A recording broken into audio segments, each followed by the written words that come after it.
Good evening, everyone. This is Amanda Manier with the Veterans Voice on 790 KABC. I am a veteran advocate and attorney at the Veterans Law Group. We have exclusively represented veterans before the VA for their disability claim for over 25 years. This show is all about highlighting and celebrating veterans and their families, organizations that are helping veterans and providing news and answering questions on how veterans can get support in dealing with the VA.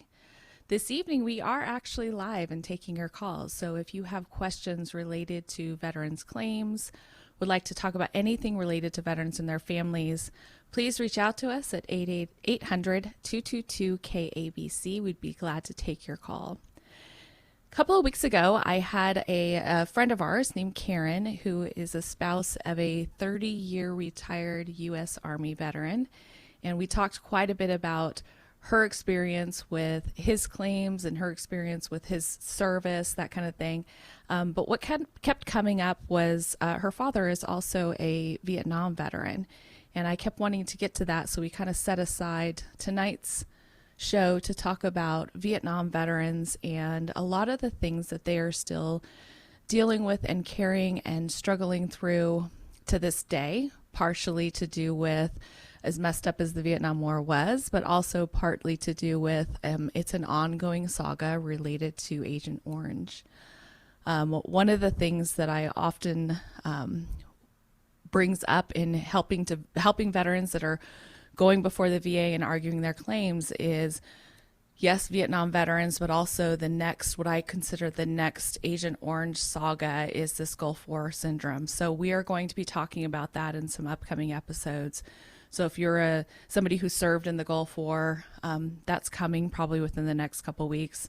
I'm helping or watching a few things shake out before I want to really come on and give my perspective. But I have been working with Vietnam veterans for many years.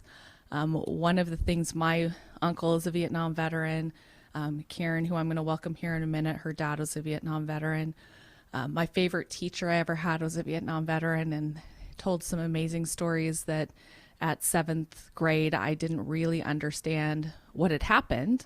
I just know he told funny stories about orangutans jumping in the middle of their campfire and all that kind of thing. So, Karen, are you with us? Yes, I am.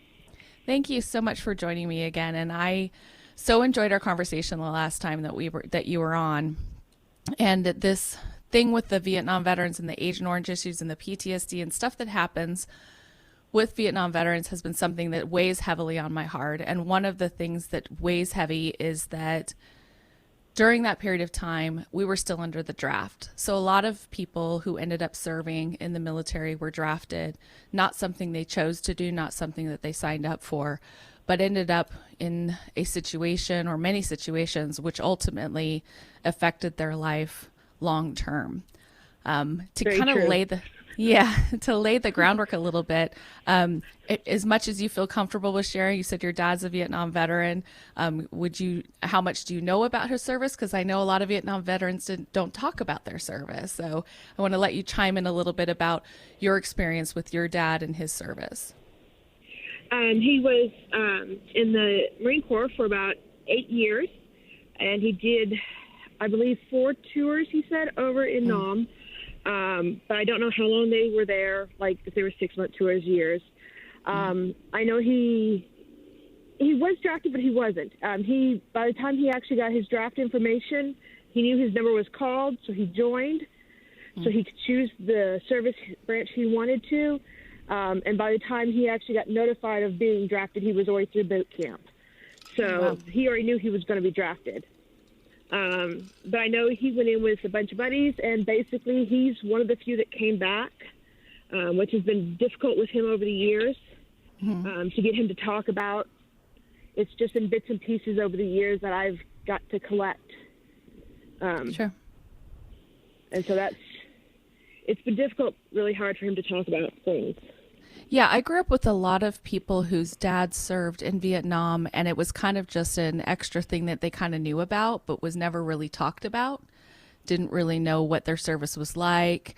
My lifelong best friend is like that. Her dad is a Vietnam veteran, and I've known him my entire life, and we've never really he never talked about it. He was never one until recently to start wearing the hat that says Vietnam veteran, that kind of thing. One of the things I do know and have been told over and over again with representing Vietnam veterans is that a lot of them were told when they came back, don't talk about their service because it was such a controversial war and you don't really want to like taint your reputation. Is that something that you would experience with your dad at all?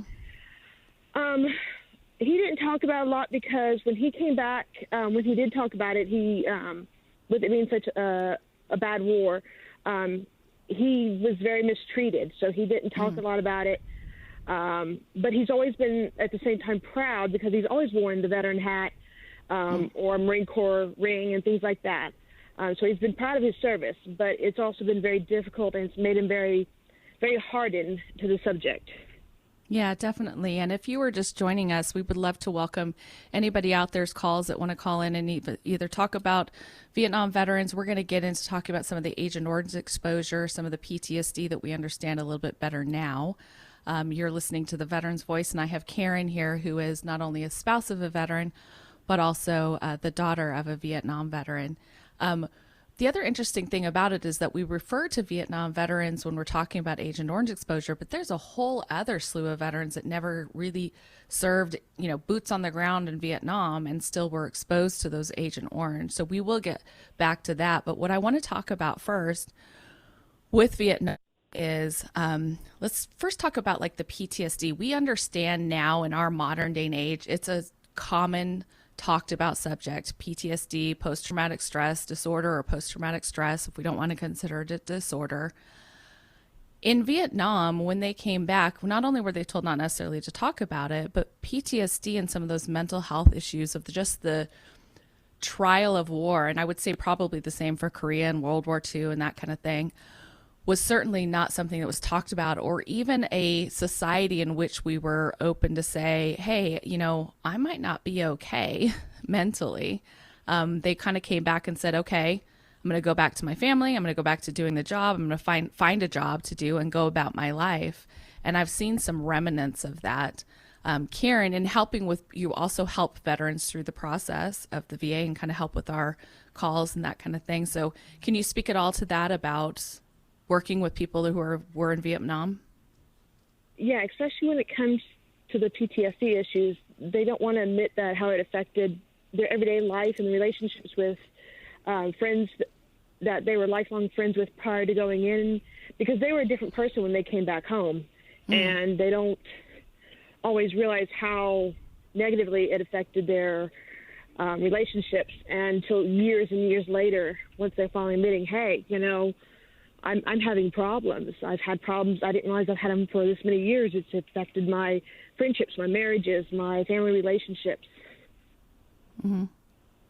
Yeah, definitely. And you being a spouse of a veteran who served 30 years now, more in, more current time, for lack of a better word, we talk about it more. We're more aware of it. We share information. We have the internet on the congressional level about PTSD and all that kind of thing. When they came back, there wasn't any talk of that. I have clients that I worked with that didn't even consider mental health issues until, 30 years later, they're meeting with some of their old units, getting together, doing reunions, that kind of thing, and realizing, wow, I've struggled with that since I got back too. Yeah, and they still don't like to label it. It's hard for them to label it as any mental issues or PTSD. They don't quite want to come to terms with it. It's harder for them to come to terms with, I guess, labeling it so they can get the proper help that they need. Sure, and you watch it kind of affect their lives, and this is even outside of the compensation process. If you just see them kind of affect their lives, so it's people that I know that are, children of Vietnam veterans who, as they learn more about the PTSD and the mental health stuff, it's like, oh wow, now I understand where my dad is coming from, at least a little bit, But yeah, that certainly isn't, why they are the way they are. Yeah, yeah, definitely. And that's true. That's true for all of us for sure. But, I've always Not always. I've learned in the past, 10 years that I've been working in this industry and working with more Vietnam veterans of, there's certainly that aspect of not wanting to, you know, kind of admit or admit defeat, maybe is the word to use, of that they don't want to, like, oh, I've got this problem. But at the same time, it's like, that was a really, really, really rough war. I mean, they're Yeah. all rough, they're all terrible, but not only the Agent Orange issues of what our own government ended up exposing our own people to, it was, there's a lot of drug use around there. There was a lot of just really that completely different type of war style that the Vietnam, people had that we were fighting against. It was just a completely different environment. And again, I always go back to those people who were drafted that never signed up for this, never asked for this, and going across to another side of the world to help defend another country. It's a hard thing to kind of wrap your brain around in general, let alone what they experienced. And so often in representing veterans, having to read their stories and having to help them tell their stories to the judges is, completely heart-wrenching at times, and has opened my eyes in a way that I never really understood, when I know that, like, my uncle served, and I'm not very close with him. I don't know him well, but I understand him in a very different way, having known now he was drafted and what he went through out there. And I only know from a distance, I know from the stories. I certainly don't know his particular story, because he would not be at all the first person or the last person to talk about it and to give me any sort of details. He definitely is somebody who's proud of his service and proud that he served in Vietnam. And he's in the Phoenix VA system, which anybody who's followed veterans over the last, 5-10 years knows that the Phoenix VA system can be, relatively difficult. And, Yes. but interestingly enough, he has a very positive perspective on it and knows that the VA has taken good care of him. And I'm grateful that he has that perspective, knowing as much of the difficulties that there has been over the years out of Phoenix. So when we come back, what I would really like to talk about, and I know I've done a lot of the talking, Karen, and I'm going to let you kind of come in here, is to talk a little more about PTSD and some of the symptoms for those who are listening that may be Vietnam veterans or families of Vietnam veterans. What we do here is to help them process through the disability compensation process to get, compensation for the mental health, all that kind of thing. But you, as a spouse of a veteran, and me working with them all the time, especially Vietnam, maybe to kind of help give some ideas or some of our experiences of working with people who maybe are just kind of learning and discovering what PTSD is and how it really affects them, and realizing that a lot of their symptoms and things that have happened to them over the years and the way that they've been is related to that. And I'll discuss one of my favorite couple clients of all time, who he was a Vietnam veteran. So we will be back in a few minutes. This is Amanda Manier with the Veteran's Voice on 790 KABC, talking with Karen, a spouse of a U.S. Navy or Army veteran of 30 years and daughter to a Vietnam veteran. Good evening, everyone. This is Amanda Manier with the Veteran's Voice on 790 KABC. I am a veteran advocate and attorney at the Veterans Law Group. We've worked exclusively in VA disability claims, representing veterans before the VA for the past 25 plus years. This evening, I'm honored to have with me Karen, who is a spouse of a U.S. Army veteran, retired after 30 years, and a daughter of a Vietnam veteran. And she's helped them both go through the process of getting their disability compensation, and also has just a very frontline view of what it's like to kind of help veterans through the process as they, it's certainly, I hate to look at it as it's something that they struggle with, but it is something that is a consequence of sending our service members off to war, sending them into hazardous conditions, and then also on the other side, realizing that a lot of the things that they were exposed to and the things that they have an illness from or disability from is things that we actually imposed upon them, including those veterans in Vietnam that were exposed to Agent Orange. And I say Vietnam, But please understand, I'm not just talking about Vietnam. There were a lot of other veterans that were exposed to Agent Orange in Thailand and Cambodia and off the shorewares, all that kind of thing. So I'm speaking about Vietnam because Karen's here with the Vietnam as a daughter of a Vietnam veteran, me as the niece of a Vietnam veteran. But I want to make sure that we understand that those were not the only ones that were exposed to Agent Orange. Before we jump in, I understand that we have a caller. We are taking calls live this evening. If you would like to talk to us about anything related to veterans, it doesn't have to be specifically related to our topic this evening, Vietnam or Agent Orange, or even PTSD with veterans, with Vietnam veterans. But I understand we have Paul from Victorville who has a question about something that he got in the mail related to his service. Paul, are you with us? Yes, I am. Hi, welcome. Hey, well, I just got a letter in the mail a couple days ago talking about the Department of Veteran Affairs recently issued new regulations to address health conditions associated with particulate matter exposures during military service. Pretty much Southwest Asia, the burning oil, the dust, the burning sewage, all those other things. I remember them talking about it for a while, but I finally got a letter talking about Southwest Asia between August 2nd, 1990 and September 19th, 2001.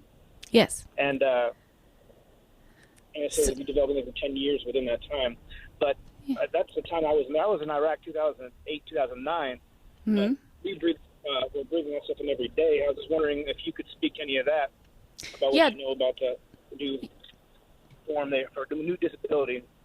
Yeah, definitely. So there's we've been talking about Agent Orange exposure, which is a herbicide that got sprayed on foliage that would help kill the plants in Vietnam, and that certainly set a precedent, and they started associating and understanding medically that there were certain conditions that they were just going to presume if you were exposed to the Agent Orange, and you developed one of these conditions, that we would presume that it was because of your exposure.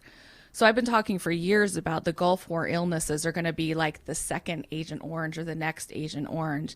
And you can see it happening right now, starting to happen. The letter that you got is that recently the VA has finally acknowledged, just like they did with Agent Orange, that if you served over in Southeast Asia during a certain period of time, because of the burn pits, because of what was going on over there, if you developed certain conditions, then they would assume that it's related to your service. So that letter is a very standard generic letter that they're sending out to anybody who served within that period of time to give them notice that if you haven't filed for one of those conditions, you should. And if you have filed, they're going to relook at your claim. So I would ask you first, did you file for any of those? And most of them are respiratory issues. Well, I claimed it on my deployment health readiness session for when you leave. They do a deployment assessment once you leave, the return assessment. And I claimed that because I was around all the time. You always have the crud, they call it, whatever, the Iraq crud. You'd always have stuff breathing out and hopping up boogies all the time. But I also want to speak to one smaller thing for the PTSD. I didn't realize I had a small portion of it until I heard someone stacking cubicles on top of each other. And it kind of got me slouched down and turned all red. People were like, what's going on? I'm like, I don't know. So a lot of people might not even know they have it until something sets you off, like a boiler going off or something very similar to what that sound is. I didn't realize I had it, so I never claimed it. A lot of people don't even claim it because they also like to shoot guns and have fun, and they think if you put that on there, then you're going to not be able to, and you're going to list somewhere. Sure. You fear for that too. Yeah, definitely. And a lot of people are a little concerned about a stigma, attaching a stigma to it. And I would say that that's a large part of Vietnam veterans. It's a more commonly discussed conversation now, but at the same time, there are varying different levels of PTSD based upon the symptoms that you have. And some people, they may have it, but they don't have a large amount of symptoms. They have some reactivity, that kind of thing.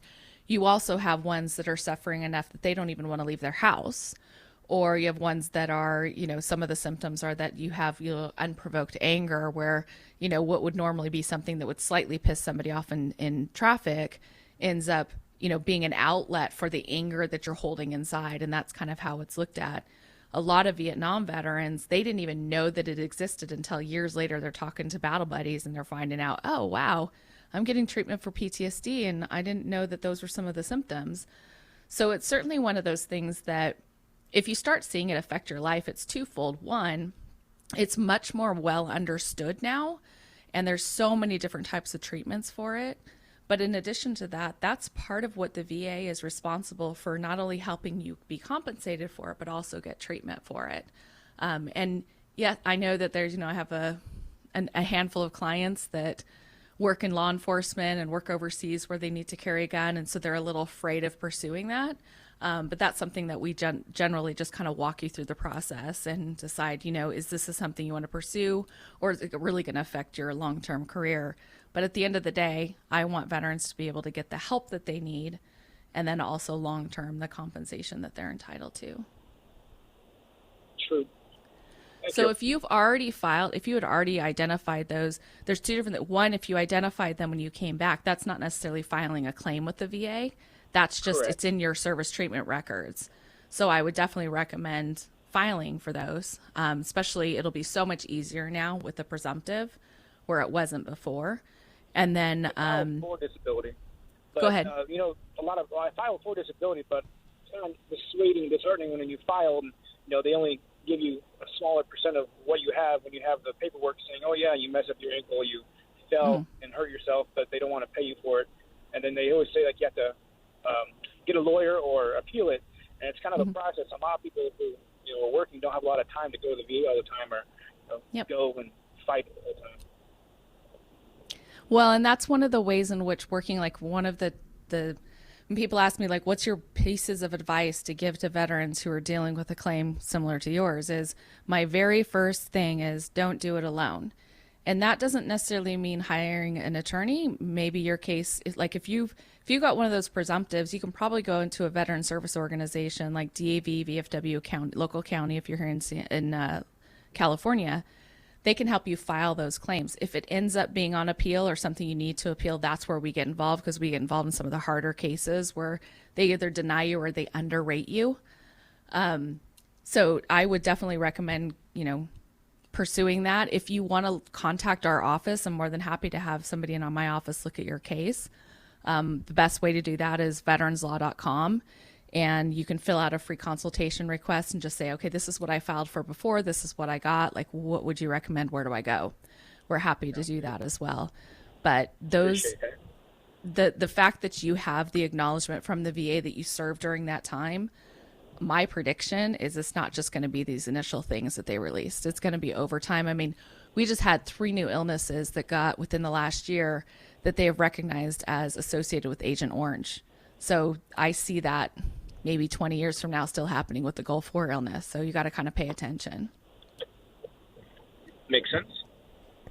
Yeah, definitely. So thank you so much for calling in. And again, we'd be happy to review your case.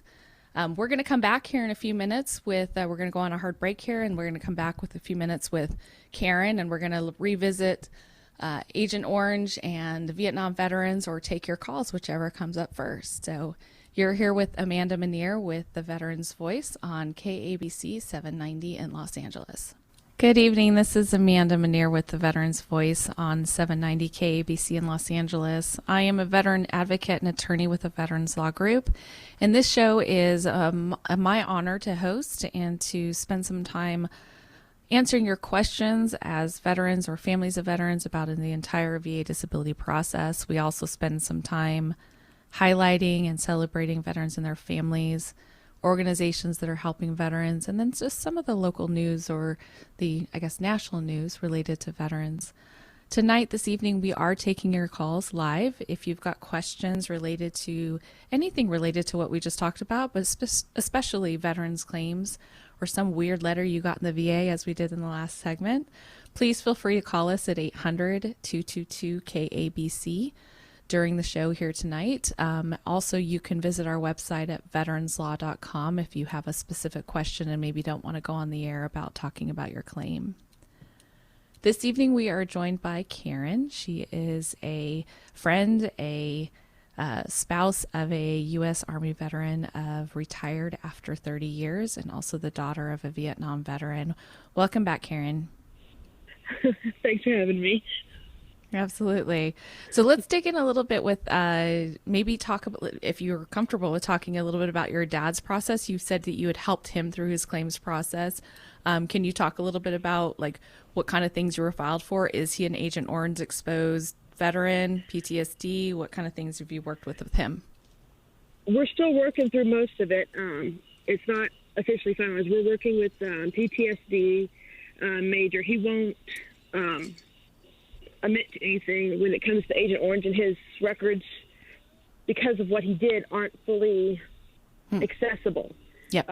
Chunks are missing because of clearances and stuff like that. So it's been a little more difficult than some other cases. Sure. But it's been, mainly it's hard working with him because it's getting him to, it's taken years to get him to even be okay with the idea of mentioning the VA, because his mistrust for the VA and everything else.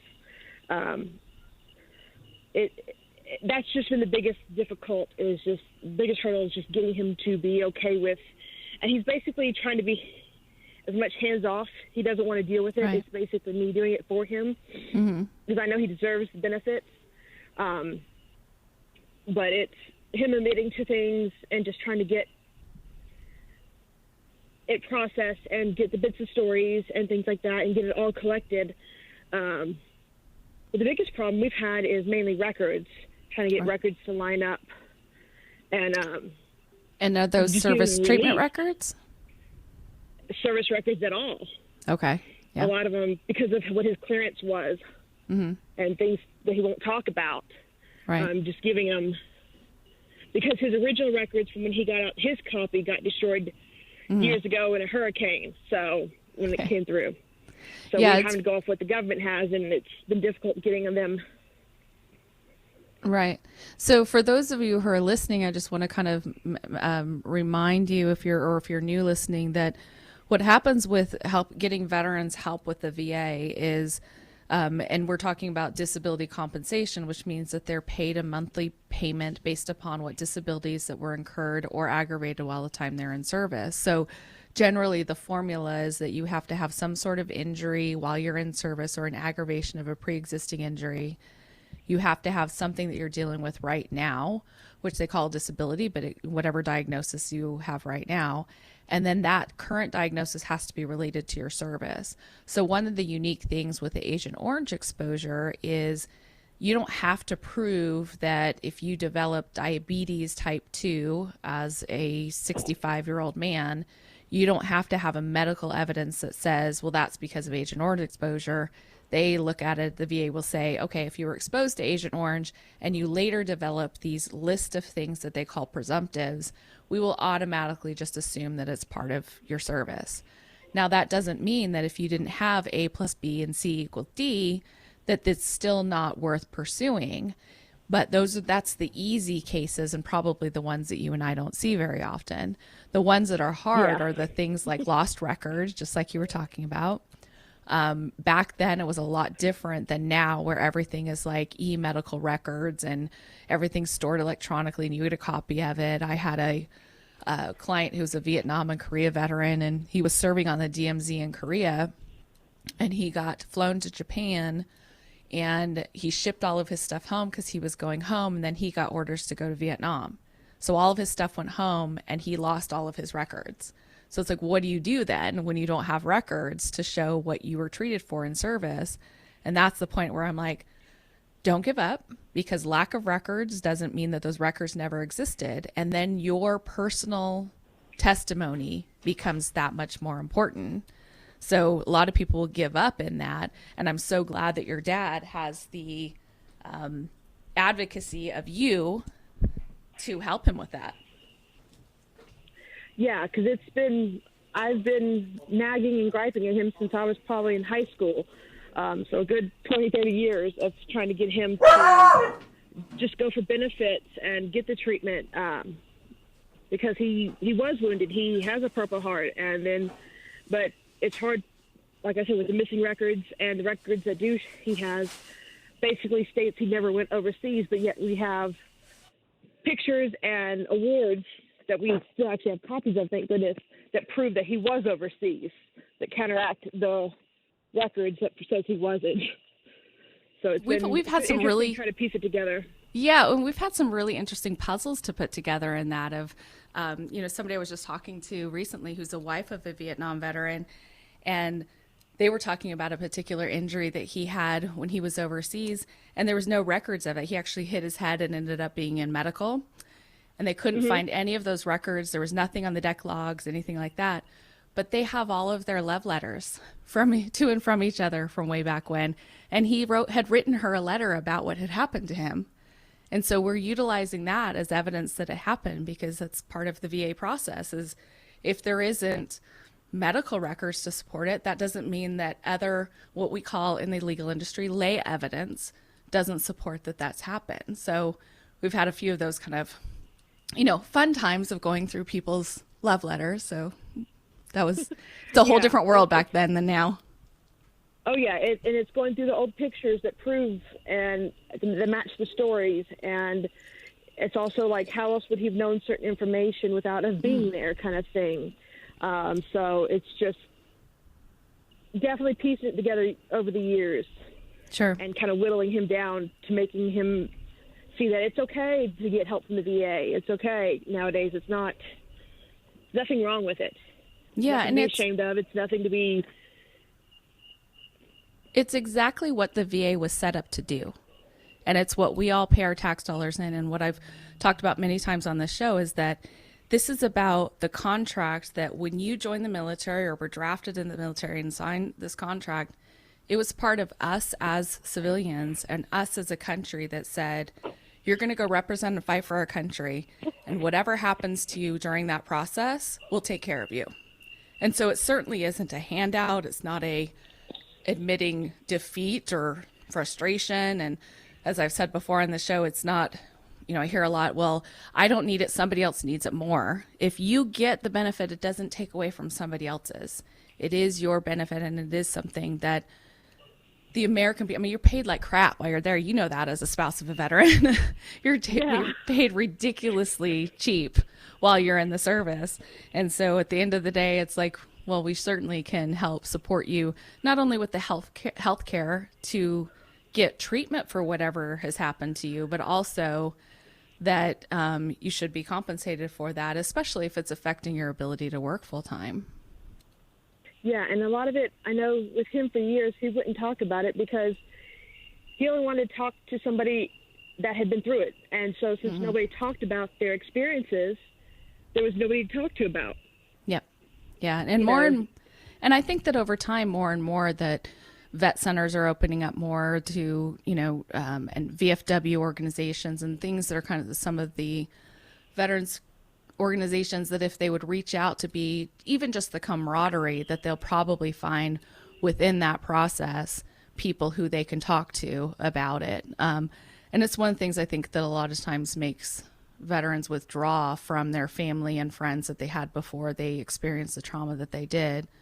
When they come back, it's because they feel like nobody's truly going to understand other than people who've gone through that as well, the same kind of process or the same kind of trauma that they have gone through.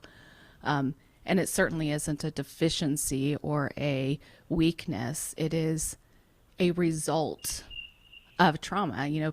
Post-traumatic stress doesn't just happen to people who have been in combat. It's a response that is a natural response of our body and our mind to traumatic situations that have happened in our lives.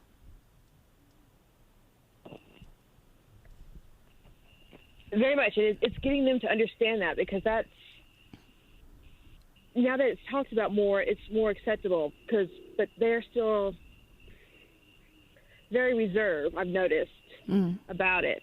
It's trying to break the walls down little by little to get them to open up. Definitely. When we come back, what I want to talk to a little bit more is about the other areas other than Vietnam that have had Agent Orange exposure. When we come back, we're talking with Karen, and a spouse of a Vietnam, or a daughter of a Vietnam veteran. And we'll talk a little bit more about that when we come back. This is the Veterans Voice on KABC 790. Good evening, everyone. This is Amanda Manier with the Veterans Voice on 790 KABC. I am a veteran advocate and an attorney at the Veterans Law Group, and we have worked exclusively with helping veterans with their disability process, representing veterans before the VA for about 25 plus years.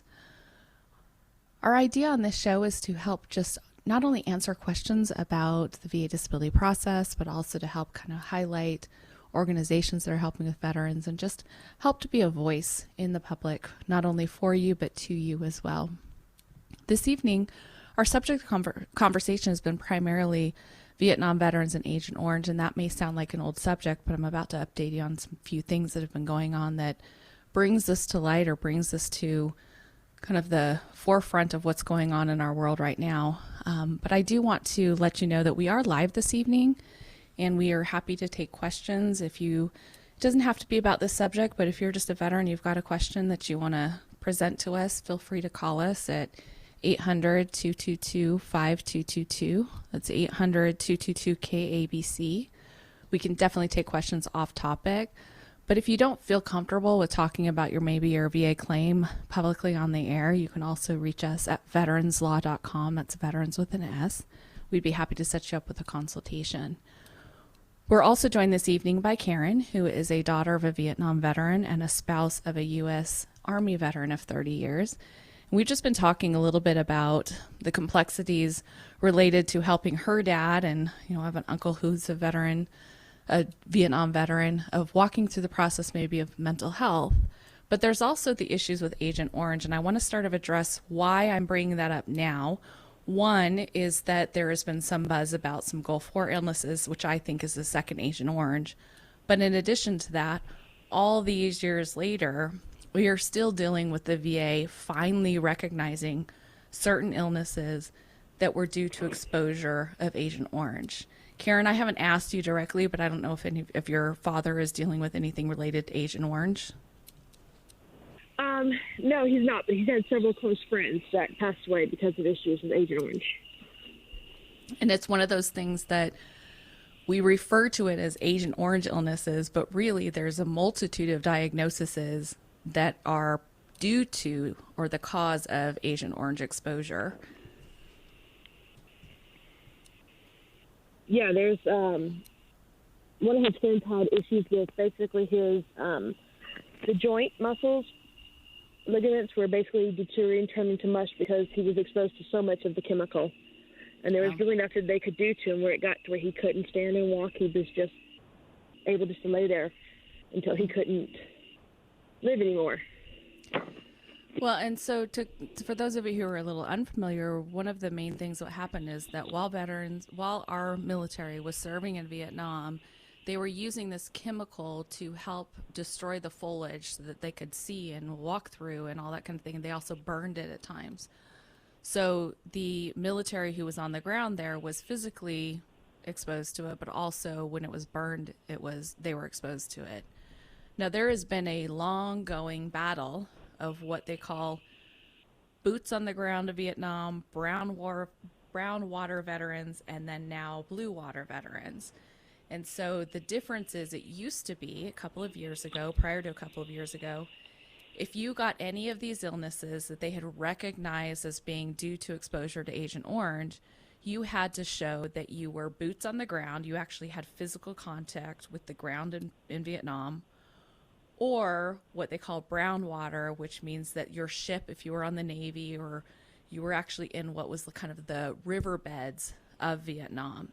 And the big battle for many, many years was for those Navy veterans or Marines who were on the ships, who were outside of those waterways, but still started developing these illnesses that the VA has already recognized is related to Agent Orange.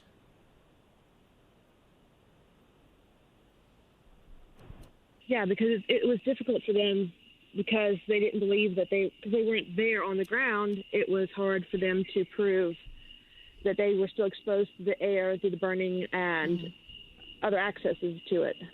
Yeah, and it's funny because I used to talk to, I've had many clients that they're like, well, sure, it's not like in my MOS that I ended up going on the shore, but I went to the shore for supplies, or I helped people that came off the shore onto the ships that had been exposed to it. So there was all this kind of frustrating and fundamental, this doesn't make sense. If I have the illness associated with Agent Orange and I was anywhere near the vicinity, it seems like that would have just been a no-brainer, but we're dealing with bureaucracy and Congress and all that wonderful stuff. So a couple things that have happened within the last few years. One, there was a federal circuit case that said, hey, you know what? When we say Republic of Vietnam, we recognize 12 miles off the shore is considered sovereign territory. So that's part of the Republic of Vietnam. So if you say in the statute Republic of Vietnam, that means if you're within 12 miles of the shore, that's should be considered Republic of Vietnam. So that was the first kind of trigger that opened up the blue water veterans to being recognized as assumed that if you had one of these illnesses, it's due to exposure. What I love is that Congress then months later finally passed the Blue Water Navy Veterans Act, whatever it was called, and, you know, claimed success that they had done that, which I find laughable after 20 some years of fighting for that. So that's one of the big things. And then that turns into, people ask me all the time, like, what is it? Why does it take so long to get your case with the VA? It's because stuff like this happens. And as soon as they open that up, there becomes an influx of all of these people who have previously been denied their case because they were Blue Water veterans, or they never even tried because they knew where they were going to be denied. So that's one of them. And then the other big thing is they recently just added on, finally, they've been talking about it for years, 3 more illnesses that they are now on the presumptive list related to Agent Orange exposure, including bladder cancer, which we have so many clients who've been fighting that, hypothyroidism, and what they call Parkinsonism. So Parkinson's disease was already on the list, but this Parkinsonism, which is somewhat similar, they were denying for many, many years. So as you can imagine, all of these people are now flooding the VA with things that they have been fighting and been denied for many years. And once again, the VA finds itself in a predicament where they're not able to get to claims as fast as possible, or as fast as they would like to. Yeah, and unfortunately, that can be very discouraging for the veterans that are first time putting in, or going back and trying to go back. Well, they're taking too long again. And one of the things, things, need to keep going through and just keep trying to push through, and they'll get there. Sure. Now, it's funny because last week I was talking with a veteran service officer who's been helping veterans. He's a veteran, a U.S. Army veteran himself, Tom, and he has been helping, or Todd, I'm sorry, he's been helping people for 13 years with this process. And it's a large part of it is like, okay, do I really need this? And he has this perspective of, this isn't just about you, this is about your family. And when I look at it's part of taking care of your family. And when I look at specifically Agent Orange related issues, because if you end up ultimately, unfortunately, dying from one of these illnesses, if you have it service connected, your family is then entitled to a bunch of benefits. So it's almost like they talk about, filing for a life insurance policy or for, long-term disability care. It's one of those things that if you get that taken care of, and, if you end up developing Parkinson's and ultimately, losing your life to that, your family is entitled to something for the rest of their lives. If you never pursue it, then you have a problem. So it's not just about the veteran. It's not just about, I want something, I'm getting this benefit, that I don't necessarily need. You're not pursuing welfare. You're not pursuing, any of those kind of things. This is something that is not only you're entitled to, but it's a way of taking care of your family. Yeah, and what I've always pushed with my father especially is it's not only what you're getting, but what if they could eventually, because it takes them years to prove, how many years has it taken for Agent Orange, they're still just finding new issues that's coming from it. If it messes with genetics, or what if, it was something that was passed on.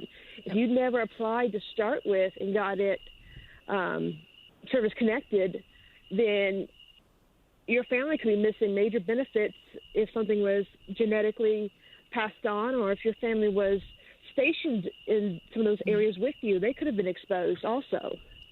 Yeah, and there's right now a limited identification of those illnesses that have passed on to children, but just like we just added a few more conditions here, doesn't mean they're not going to add them down the road. So if at least nothing else, at least pursue getting going to the Agent Orange registry. There also is a Gulf War illness registry, and I'm going to visit more of the Gulf War illnesses that our caller spoke about earlier in upcoming shows. But getting that identified, getting that like service connection. I've even talked to clients about, like, even if you don't care about the money, donate it to your local VFW or anything, some sort of organization that you support and care about. The longer you wait to get something service connected, the harder it becomes to get service connected.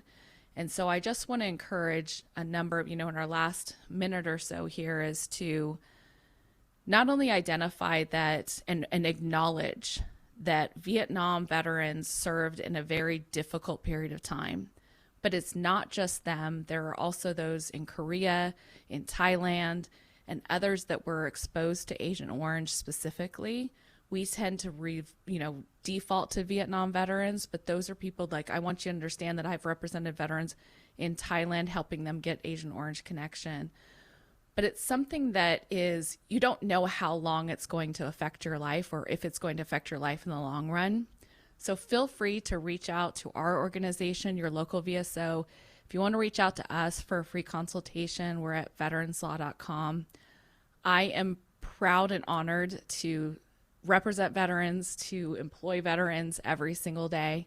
And I just want to help you to join us next week on the Veterans Voice on this channel of KABC and 790. And I really have a great evening.